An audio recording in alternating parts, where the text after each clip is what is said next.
Hello everyone, welcome to the Practically channel, and in this particular video we will be understanding and studying about female reproductive system. So before understanding the concept, let's first see what are the different things that you're able to get from the Practically app and what are the interesting stuffs that you're able to watch for free as well.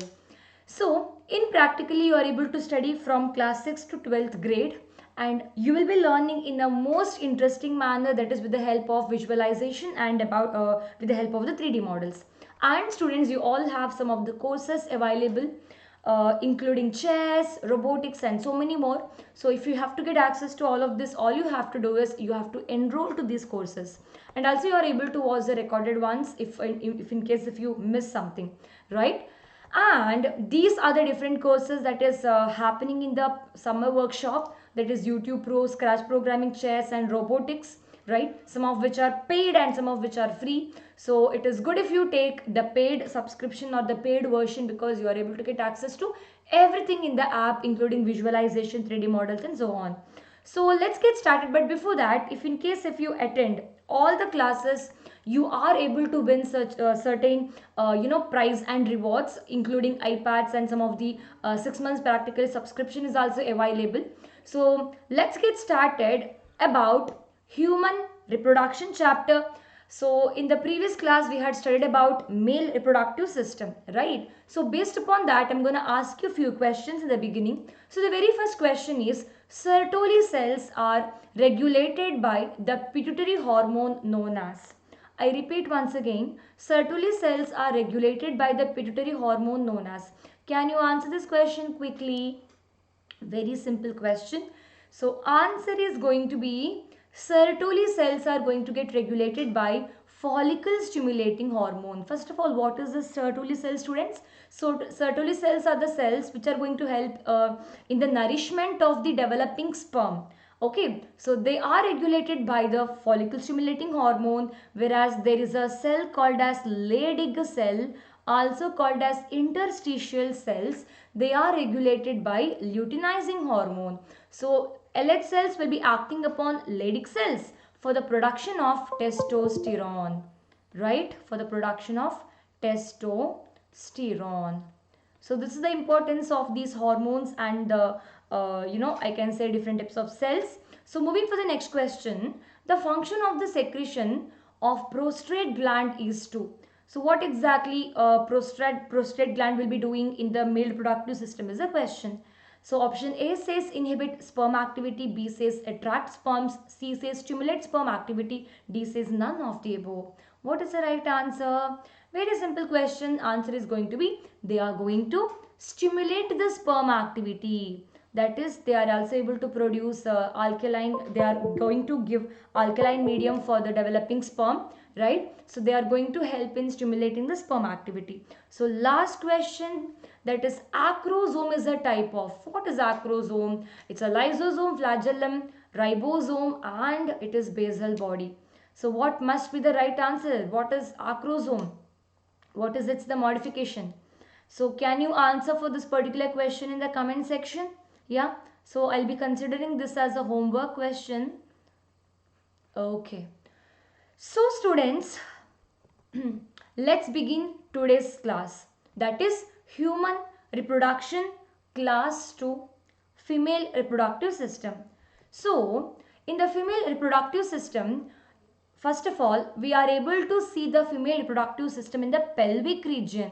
What is pelvic region? That is somewhere below the abdomen is referred as pelvic region, and it is consisting of a pair of ovaries. We are able to see two ovaries and female accessory duct. What are ducts? Ducts are nothing but the tube-like structure which is going to help in the movement of the ovum.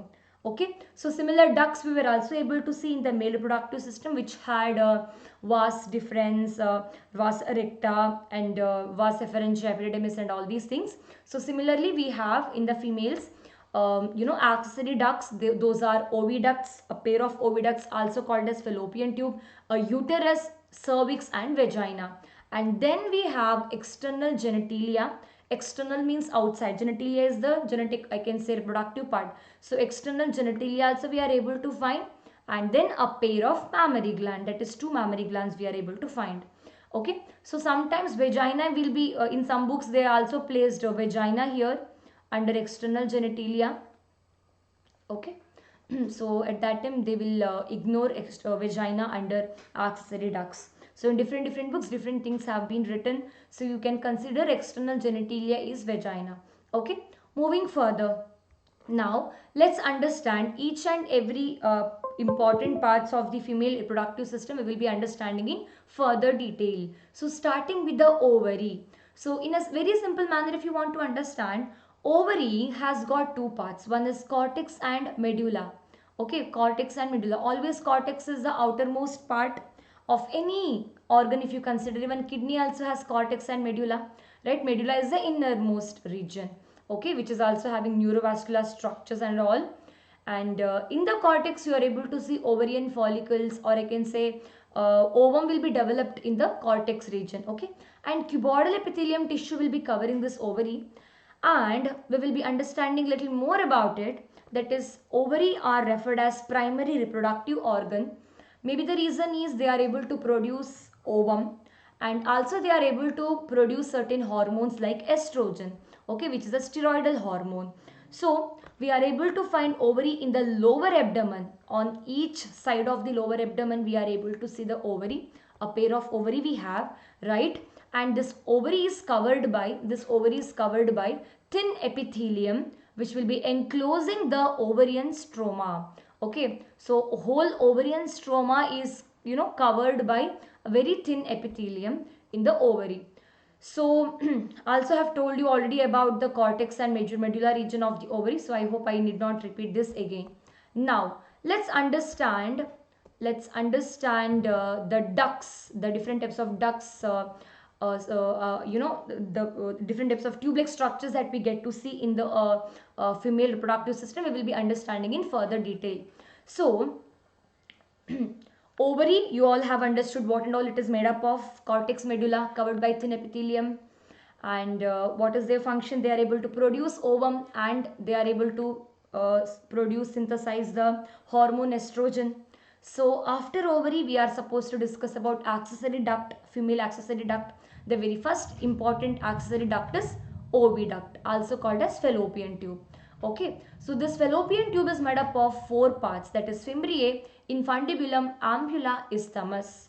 So we have a pair of oviduct, also called as fallopian tube. So we have all these four pairs as well. Now fimbriae, let's understand about fimbriae.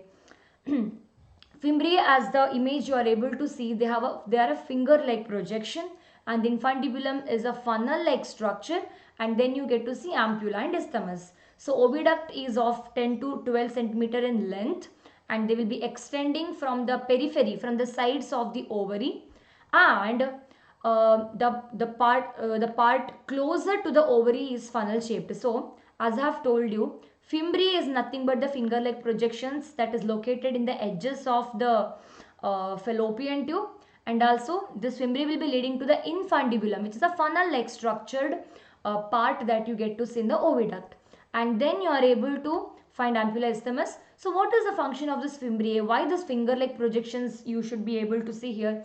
The reason is cause of this finger like projection, this fimbriae is able to collect the ovum from the ovary. In the ovary we are able to see development of the ovum. So once the ovum is developed, this ovum will be transported through the duct, right? For the transporting, the fimbriae will be taking the ovum from the ovary, and this infundibulum will be leading to ampulla and isthmus. So in this junction of ampulla and isthmus, you are able to see the fusion of male and female gametes. So fertilization is happening in the ampulla isthmic junction, that is over here. Okay, so isthmus is a very narrow part. So these two are the narrow part, ampulla and isthmus. So isthmus is the last part of the oviduct. So I hope you all have understood about all these four parts of the oviduct. Okay, ovary you have understood, oviduct you have understood. Moving further, uterus. So uterus is the next, next accessory duct after the fallopian tube or oviduct, and the uterus is over here, also called as womb, right? So uterus is a inverted pear structure. So pear is something like this, no? So if you just invert it, no, you are able to see inverted structure. Inverted pear structure is nothing but the shape of the uterus, and these uterus are attached, I can say they are supported by the ligament. So ligament attached to the pelvic wall will be supporting the uterus. What are ligaments? The one that is able to connect between the bone and bone, right? So ligaments are the one they are going to hold the or support the uterus. And then this uterus is further leading to the cervix and then vagina. I guess both of this vagina and cervix together will be forming the birth canal. So cervical canal is the cavity of the cervix, no? So the cervical canal will be forming the birth canal along with the vagina. Okay, so these two will be forming together the birth canal, that is through which the birth of the baby is going to happen. The baby is going to come out through the mother's uterus with the help of through the cervical canal. Okay, so let's understand more about uterus. So uterus has got three layers. Okay, three layers, I can say membranous layers of tissues they are made up of, that is perimetrium, myometrium, endometrium. As the name say, endo means what? Inside. So it is the most inside present tissue, or I can say layer, and the middle one is myometrium, which is made up of smooth muscles, whereas endometrium is glandular in nature, and then perimetrium is outer thin layer. So this is covering the outermost part of the uterus, right? So these three I can say layers will be present in the uterus. So importance of endometrium you are able to see in the menstruation, that is this endometrium will be lining the uterine cavity, so that it is going to help in the development of the blood vessels, and they will be also covering the developing embryo with the help of their blood vessels. But if there is no pregnancy, if in case if there is no embryo attached to the zygote attached to the uterine lining, at that time you are able to see menstruation in the menstrual cycle, that is shedding of the endometrium layer accompanied with the bleeding we are able to see, whereas myometrium is going to help in the contraction of the uterus in order to help in the delivery of the baby. Okay, so during the menstrual cycle, endometrium is undergoing the cyclical changes, that is they will be shedding off during the menstruation of the menstrual cycle. So in the other time they will be developing more blood vessel, that is you are able to see growth of the endometrium during the other time. So that body is thinking that maybe the zygote we will be getting, and let's do the let's prepare the womb ourselves for the reproduction, whereas myometrium is going to help in the contraction during the parturition. What is parturition? Parturition is nothing but delivery of the baby. Okay, so a strong contraction is going to happen during the delivery of the baby, that is cause of the myometrium. So I hope you have understood the importance of endometrium and perimetrium, endometrium and myometrium. Endometrium, they will be showing the cyclical changes during the menstrual cycle of the female. So usually they will be shedding off in the menstruation time. Other time they will be growing, thinking that they have work to do during the pregnancy. They will be getting the embryo, so that they are able to cover the embryo with the help of their blood vessels, whereas myometrium is going to help in the parturition, delivery of the baby, right? Simple. So this is the different parts, I can say. This is the importance of the uterus. So next let's understand about external genitalia. So external genitalia is nothing but, as I have told you, they are found externally outside the body, right? So we consider, sometimes in some books they consider vagina as the external genitalia.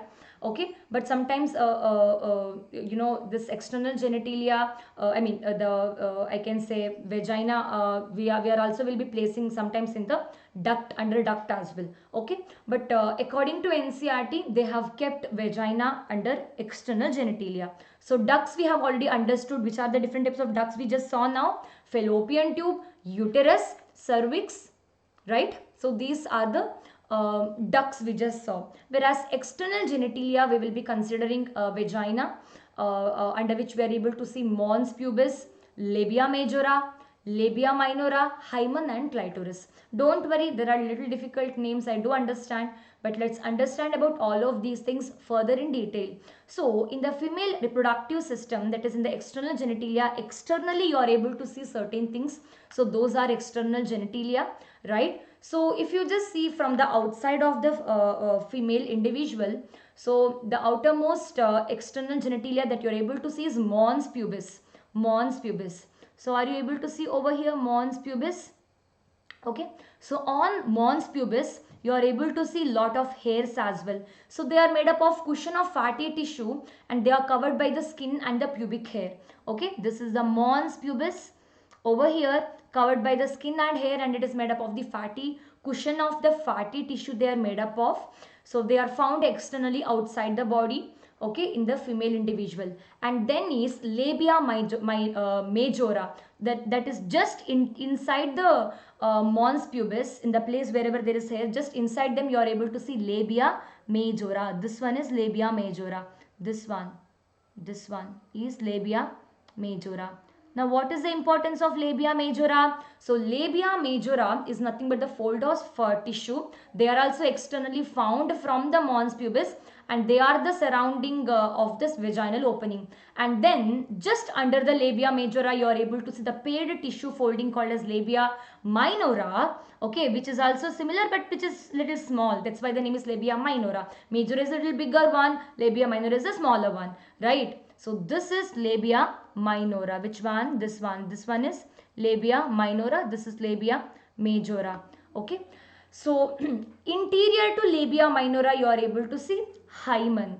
That is the small membrane covering the opening of the vagina is called as hymen. So this hymen is going to tear when the female individual will be first doing intercourse or mating. The hymen is going to tear usually. Otherwise also cause of the some of the sports as well, hymen might be tearing, okay, which will be covering the vaginal opening. So in the case of female individual, in the abdomen part we are able to see three openings, that is anus, vaginal orifice, which is nothing but the opening of the vagina, and the urethra opening, okay, that is the opening for the urination. So the tiny finger like structures which is lying just at the upper junction of the labia minora above the urethral opening is nothing but clitoris. So what is clitoris? Where exactly you are able to see? Over here you are able to see clitoris. That is, it is present just above to the urethral opening, right? So it is also, if I make you understand better, it is present just below to the upper portion of the labia minora and it is present just above to the urethral opening. So this is clitoris. This is clitoris. So we have understood about, what are the different structures of the external genitalia, that is the mons pubis, and then labia majora, labia minora, and then vagina, right? Vaginal opening I can say, which is also having the covering called as hymen, and then urethral opening, and then above to it clitoris we just saw. But urethra is not the part of the female reproductive system, as you know. So the part of female reproductive system are mons pubis, labia majora, labia minora, and then hymen, and then clitoris. Okay, so this is all for today, students. That is, here we have understood everything about female reproductive system, and mammary glands I'm going to explain quickly in the next class. So mammary gland is referred as a important gland because they are going to help in the pregnancy. So milk will be ejected out from the mammary gland. So this milk will be stored in the alveoli of the mammary gland. Okay. So whenever the hormone prolactin is getting produced, that is after the parturition, after the delivery of the baby, even the some of the hormone called as oxytocin is also going to help in activation of the lactin, prolactin, so that the milk will be produced after the delivery of the baby, and the baby will be able to get the milk after the delivery only for some 6 months, right? So about that I'm gonna explain you quickly in the next class. So here we have completely understood about the primary sex organ, that is ovary, in which you are able to see development of the ovum from the oocytes, and then we have understood in detail about the different types of accessory ducts which are made up of fallopian tube, uterus, and cervix, And then we have understood about external genitalia, referred as vagina. Okay, sometimes we also keep this under the duct. And under the external genitalia, we just saw mons pubis, we saw labia majora, labia minora, hymen, and then we saw clitoris. So how many openings you are able to see in the case of female abdomen? I can say in the pubic region, that is anus, vaginal orifice, that is the opening of vagina, and the urethra opening. Whereas in the case of male, you are able to see just two opening, that is anus and the urethral meatus. That is the common opening for both urine as well as the semen, right? So now let's quickly discuss some of the questions before ending the class. The very first question is, in oocyte, secondary maturation occurs in. Secondary maturation is going to happen in which among the following is the question. So oocyte secondary maturation. Oocyte means what? It is the immature ovum. So immature ovum is going to completely mature in which among the following is the question. Very easy question it is. Secondary maturation, that is the normal the immature oocyte, no, the immature ovum, no, they are called as oocyte, right? So their secondary maturation means there is something that is very important you should be knowing, that is complete development of the ovum is going to happen only when the ovum will be receiving the sperm. I repeat once again, complete development of the ovum is going to happen only when it receives the sperm. Okay, so before that it is going to be like a oocyte only. So only after secondary maturation you are able to see complete ovum. So what might be the answer for this question? You all know the answer. It is none other than fallopian tube, because in the fallopian tubes ampulla ischemic junction you are able to see ovum is getting fused with the sperm, right? So that's why answer is fallopian tube. And the next question is, identify the odd one out from the following. Labia minora, fimbriae, infundibulum, isthmus. Can you answer this particular question? Very easy and important. So what is the answer? Answer is going to be labia minora, because labia minora is the part of external genitalia, whereas fimbriae, infundibulum, isthmus is nothing but the parts of the ducts, accessory duct, that is a fallopian tube, right? So last question, once again I'm going to give as a homework. This was of the previous previous class explanation. The nutritive cells found in the seminiferous tubules are, I just told in the beginning of the class, so you must be able to answer. So you have two homework questions to answer, students. So I will be calling out your name in the next class. Okay, so that I will be able to confirm who and all have given the right answer. So this is all for today. I hope you have enjoyed. I hope you have liked the class. So like the video, share the video, subscribe to the channel, and I hope you will be having a very good day, and bye bye.